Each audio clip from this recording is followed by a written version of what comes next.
First this evening, a debate about how Christian women should put themselves together ended abruptly as one of the participants was kicked out of the auditorium. Usher him out. Usher him out. Usher him out.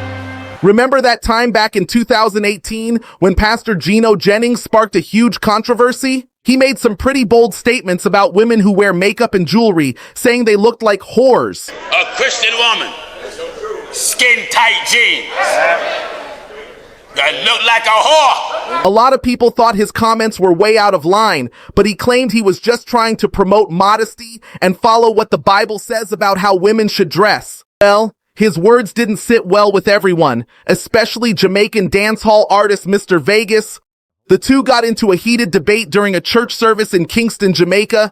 Mr. Vegas was so upset that he jumped on stage and demanded that Pastor Jennings play back the recording of his statements.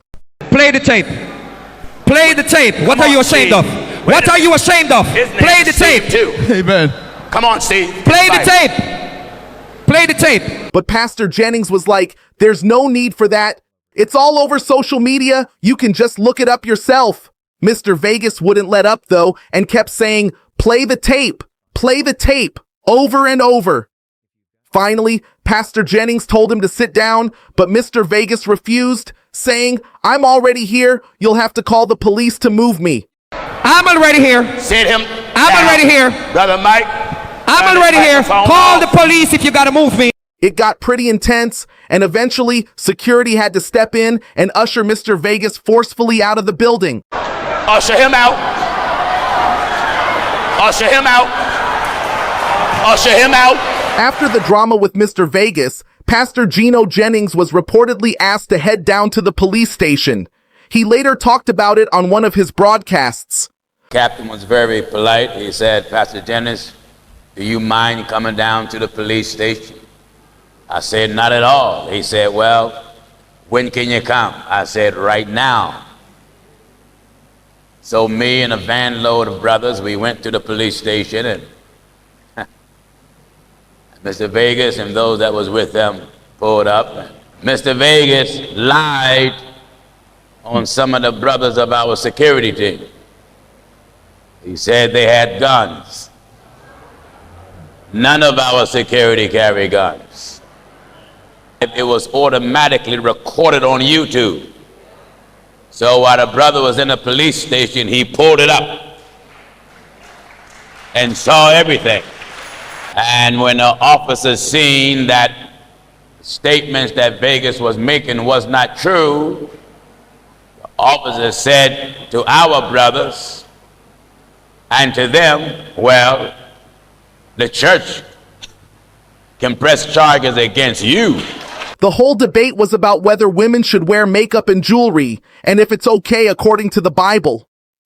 Mr. Vegas thought people should be able to express themselves however they want without being judged or labeled as bad just because of their appearance. But a lot of people, both inside and outside the Christian community, strongly disagreed with Pastor Jennings. They thought his comments were harsh and shamed women for their choices. They argued that wearing makeup and jewelry doesn't make someone immoral, and that judging people for it only perpetuates harmful stereotypes and reinforces old-fashioned ideas about how men and women should look and act. He's very much into separation. The church, the congregation, women, there are no women leaders. Like there are no women deacons. Women don't hold a leadership position in his church. He's a real misogynist. That man, you can see that women to him is supposed to be procreate and serve him.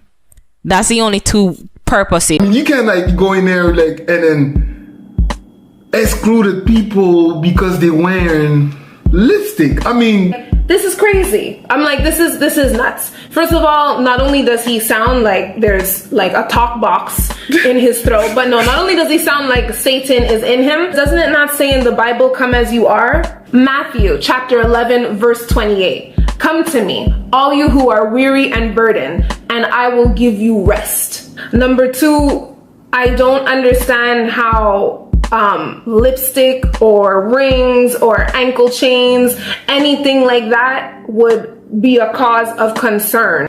These women that he's calling whores because they wear lipstick and red nail polish and tight jeans, he should be ministering to those women.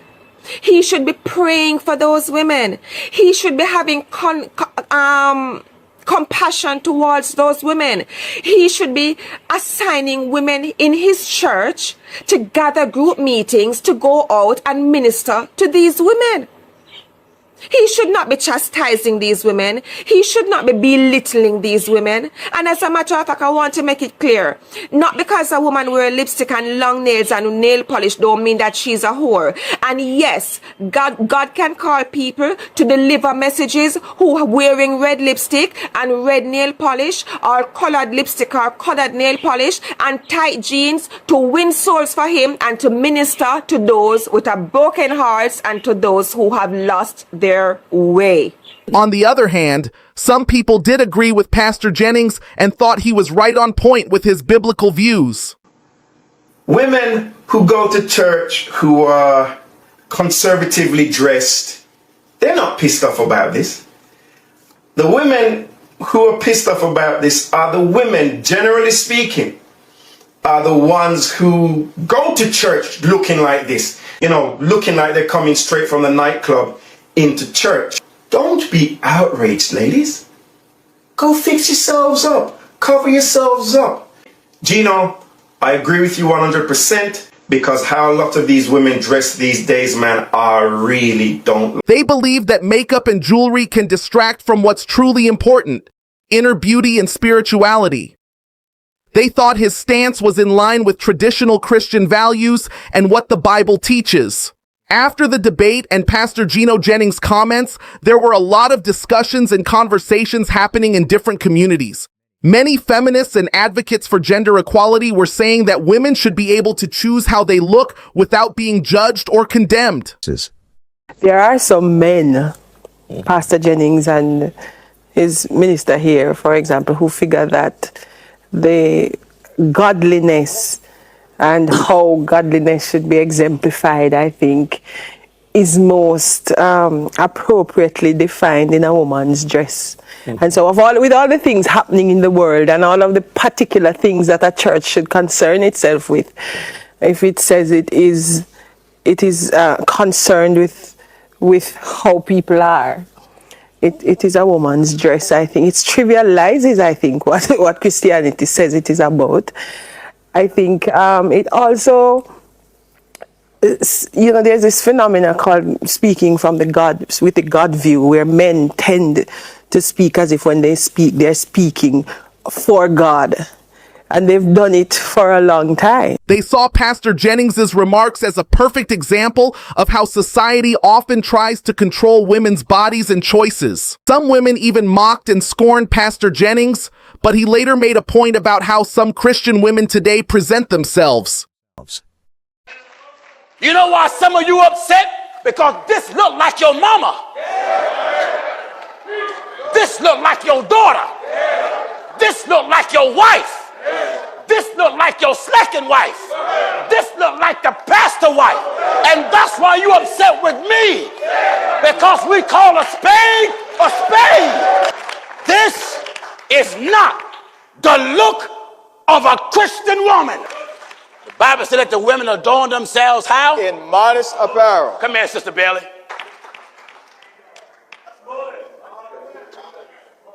This is modest. Modest apparel. Now, what's wrong with this? What's wrong with it? How in the world you expect for a man to come at church and think about Jesus and you looking like a stripper?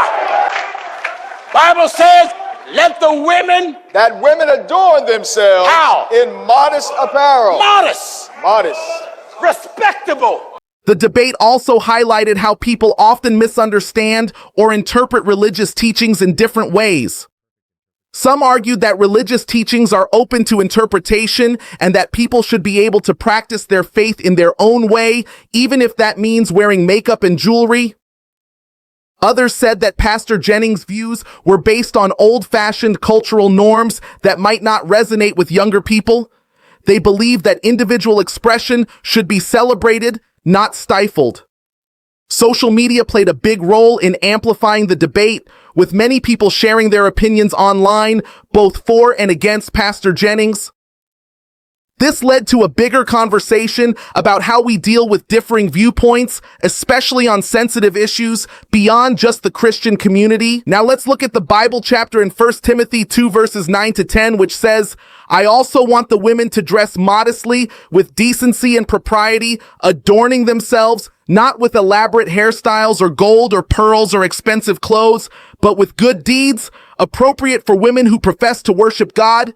Then let's head down to 1 Peter 3 verse 3 to 4, which also says, "Your beauty should not come from outward adornments, such as elaborate hairstyles and the wearing of gold jewelry or fine clothes.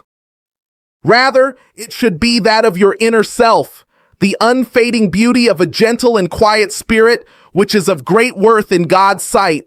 Then let's read Matthew 5 verses 14 to 16, which says, "You are the light of the world. A city that is set on a hill cannot be hidden, nor do they light a lamp and put it under a basket, but on a lampstand, and it gives light to all who are in the house. Let your light so shine before men that they may see your good works and glorify your Father in heaven." The Bible teaches us that as believers, we should be a positive influence on those around us, and that includes how we live our lives and present ourselves. By choosing to dress modestly and not focusing on outward appearances, we can show humility, self-control, and what's truly important. But being different doesn't mean we should isolate ourselves or judge others. Instead, we should live in a way that draws people to God, showing love, compassion, and understanding to those who may not share our beliefs.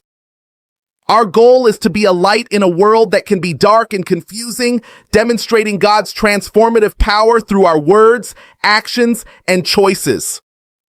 Remember, it's not just about what we wear, but about living a life that reflects God's love, grace, and values. Let's strive to be a positive influence and shine God's light in the world. Thanks for watching, and don't forget to like, subscribe, and hit the notification bell so you can stay updated on new videos.